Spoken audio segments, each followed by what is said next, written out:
Muzički instrumenti. Mama i tata prase su sređivali kuću.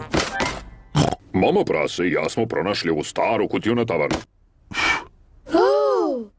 Da li neko može da pogodi šta je unutra? Ne.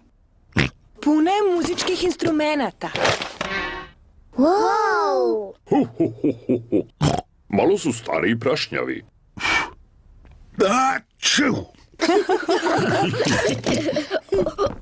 Ovo je violina na kojoj sam svirala kad sam bila mala. Mama, da li ti umeš da sviraš violinu? Nisam svirala jako dugo. Molim te, mama, molim te, sviraj. Nadam se da nisam zaboravila.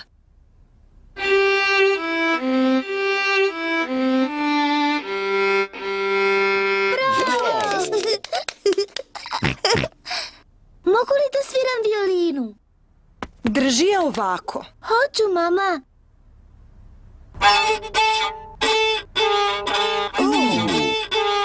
O Bože, mislim da ne bi tako trebalo da zvuči. George želi da pokuša. Drži ovako, George.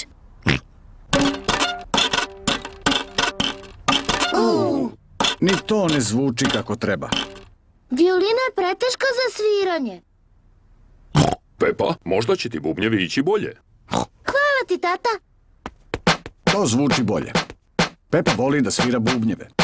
Hoho, divno! Da, veoma lepo zvuči. Ovo je tata Prasetova stara harmonika. Ovo sam svirao mami prasetu kad smo se upoznali. O, tata Pras, sećaš se te melodije?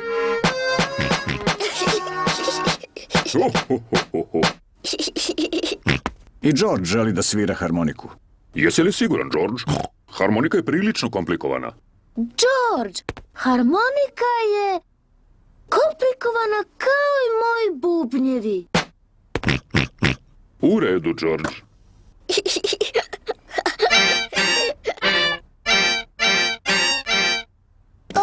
Možda je George još mali da bi svirao harmoniku. Tata, kojih još instrumenata ima u kutiji? Samo ovaj rog. Mogu li da probam? Moraš jako da duneš. To ne zvuči dobro. Nemoguće je. Mislim da sam nekad umela da sviram. To stvarno ne zvuči dobro. Ho, ho, ho. Možda bi trebalo da pokuša neko jak i snažan kao što sam ja.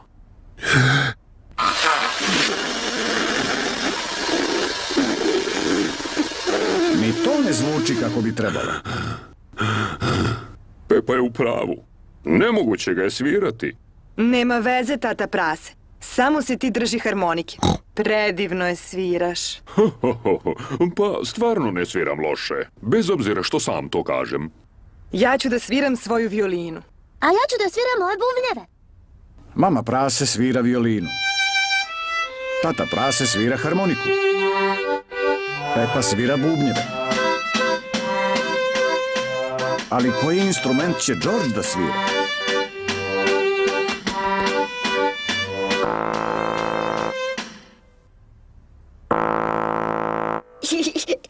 George duva u rog. Mama nije mogla da svira na rogu. Ni tata nije mogao da svira. Čak ni ja nisam mogla da sviram. Ali George može.